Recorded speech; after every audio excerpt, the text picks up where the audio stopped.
Good evening. So this is the part 3 of the front matter of the standard-based curriculum. So the second part, we read about the teaching and learning expectations and the core competencies, the 6 core competencies.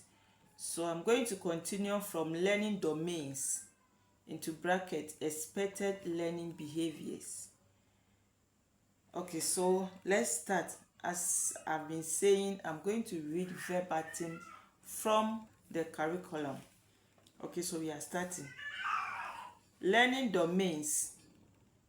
A central aspect of this curriculum is the concept of 3 integral learning domains that should be the basis for instruction and assessment. These are knowledge, understanding, and application. 2. Language skills. 3. Attitudes and values. So let's move to the first one. The first one is knowledge,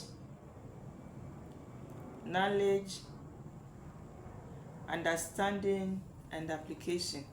I'm going to read verbatim from the standard-based curriculum. Under this domain, learners acquire skills through some learning experiences. They may also show understanding of concepts by comparing, summarizing, rewriting, etc. in their own words and constructing meaning from instruction. The learner may also apply the knowledge acquired in some new context. At a higher level of learning behavior, the learner may be required to analyze an issue or a problem. At a much more higher level, the learner may be required to synthesize knowledge by interpreting a number of ideas to formulate a plan, solve a problem, compose a story, or a piece of music. Further, the learners may be required to evaluate, estimate, interpret a concept. At the last level, which is the highest, learners may be required to create, invent, compose, design, and construct.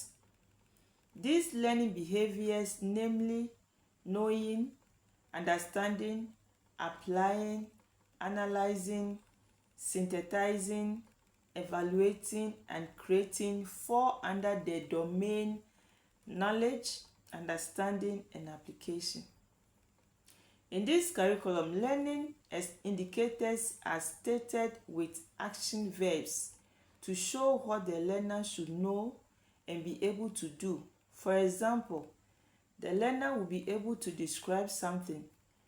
Being able to describe something after teaching and learning has been completed means that the learner has acquired knowledge. Being able to explain, summarize, and give examples means that the learner has understood the concept taught. Similarly, being able to develop, defend, means that the learner can apply the knowledge acquired in some new context. You will note that each of the indicators in the curriculum contain an action verb that describes the behavior of the learner will be able to demonstrate after teaching and learning has taken place. Knowledge, understanding, and application is a domain that should be the prime focus of teaching and learning in schools. Teaching, in most cases, tend to stress knowledge acquisition to the detriment of other higher level behaviors, such as applying knowledge. Each action verb in any indicator outlines the underlying expected outcome. Each indicator must be read carefully to know the learning domains towards which the teacher has to teach. The focus is to move teaching and learning from the didactic acquisition of knowledge where there is facts memorization, heavy reliance on formula, remembering facts without critiquing them or relating them to the real world. That is the surface learning. To a new position called deep learning. Learners are expected to deepen their learning by knowledge application to develop critical thinking skills and to generate creative ideas to solve real-life problems in their school lives and later in their adult lives. This is the position where teaching becomes beneficial to the learner. The explanation and the key words involved in the knowledge, understanding, and application domain are as follows. Knowing. So that's the first one. This is the ability to remember, recall, identify, define, describe, list, name, match, state principles, facts, and concepts. Knowledge is the ability to remember or recall concepts already learned, and this constitutes the lowest level of learning. The second one is understanding. This is the ability to explain, summarize, translate, rewrite, paraphrase, give examples, generalize, estimate, or predict consequences based on a trend. Understanding is generally the ability to grasp the meaning of some concepts that may be verbal, pictorial, or symbolic. The third one is applying. This dimension is also referred to as use of knowledge. It is the ability to use knowledge or apply knowledge, apply rules, methods, principles, theories to situations that are new and unfamiliar. It also involves the ability to produce, solve, plan, demonstrate, discover. The next one is analysis. This is the ability to break down concepts, information into its component parts, to differentiate, compare, distinguish, outline, separate, identify significant points. It's also the ability to recognize unstated assumptions and logical fallacies, ability to recognize inferences from facts. Synthesis is the next one. Synthesis is the ability to put parts or ideas together to form a new whole. It involves the ability to combine, compile, compose, devise, plan, revise, organize, create, and generate new ideas and solutions. The next one is evaluating. This is the ability to appraise, compare features of different things, and make comment or judgment, construct, criticize, justify, support, discover, discuss, conclude, make recommendations. Evaluation refers to the ability to judge the worth or value of some concept based on some criteria. The next one is creating. This is the ability to use information or materials to plan, compose, produce, manufacture, construct products. From the foregoing, creating is the highest form of thinking and learning and is therefore a very important behavior. This, unfortunately, is the area where most learners perform poorly.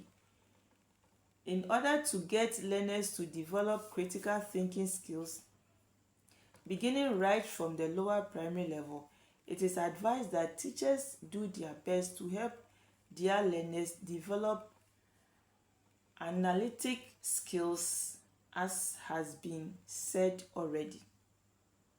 So now let's go to the second domain, that is language skills. There are 4 main language skills to develop in learners at the primary level.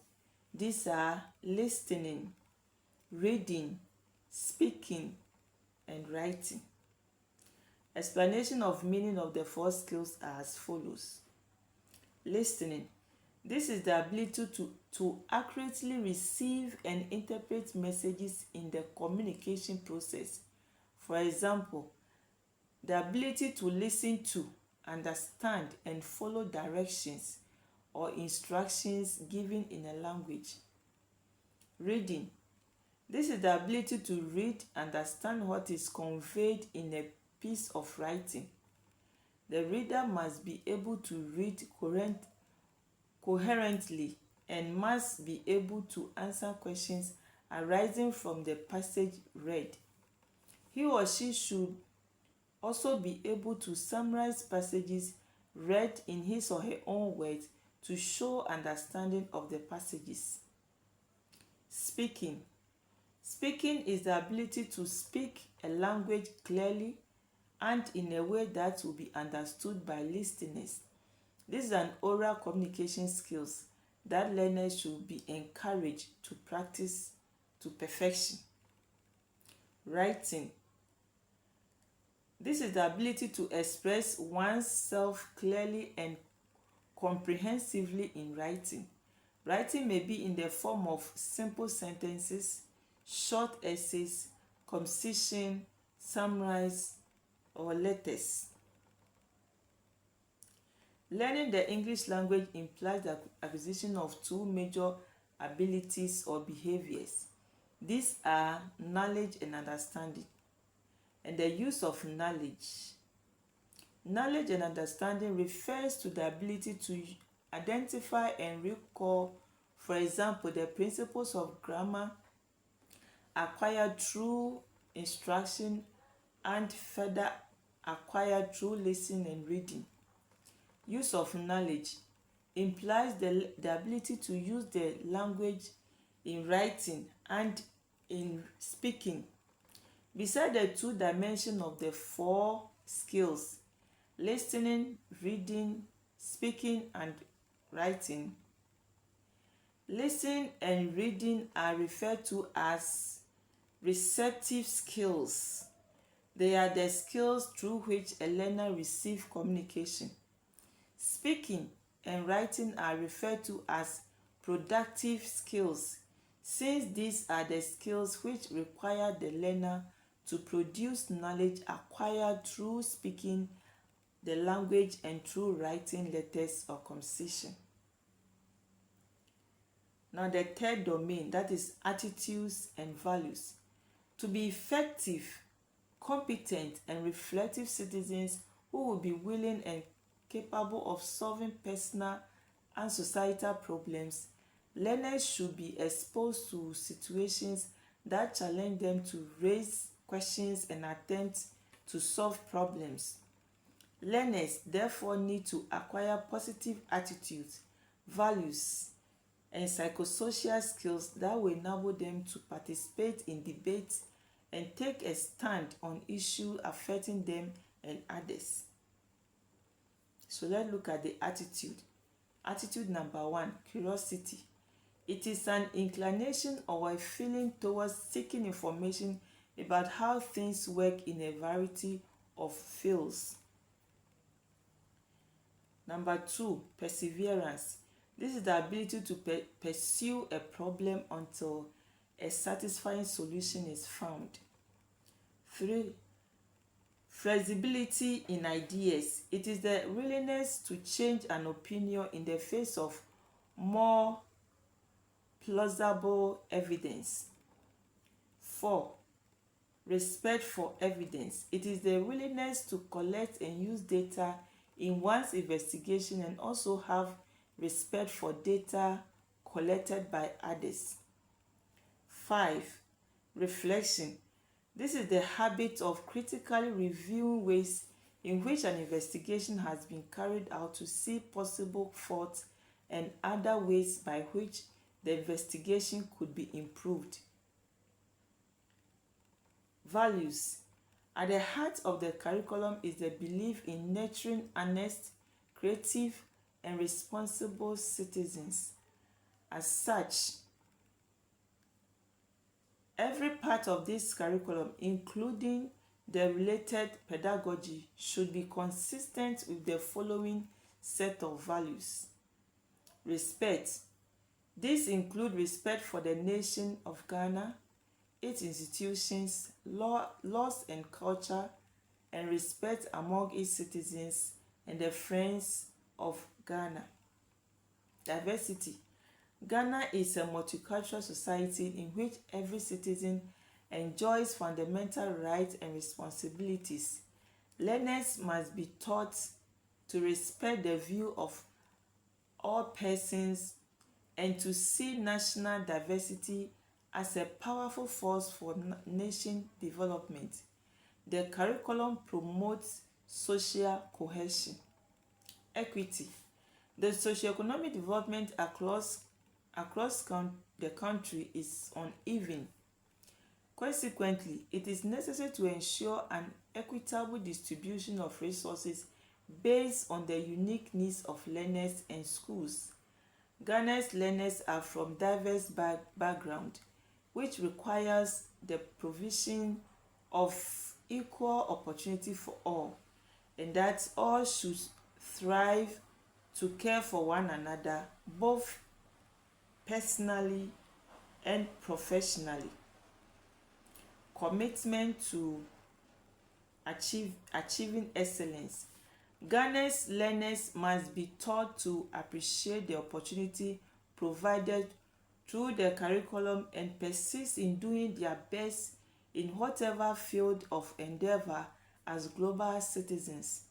The curriculum and commitment to achieve excellence.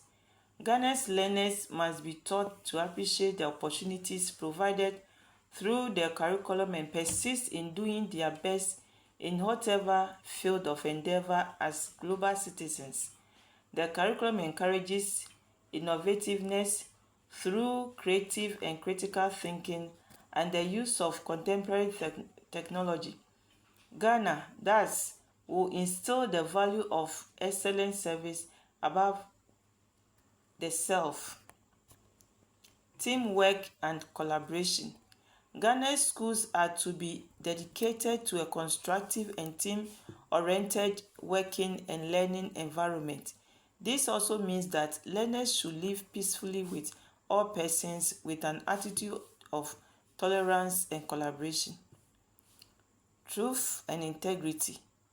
The curriculum aims to develop Ghana's learners into individuals who will consistently tell the truth, irrespective of the consequences. The morally upright with the attitude of doing the right thing, even when no one is watching. Be true to themselves and lawful beliefs, and be willing to live the values of honesty and compassion.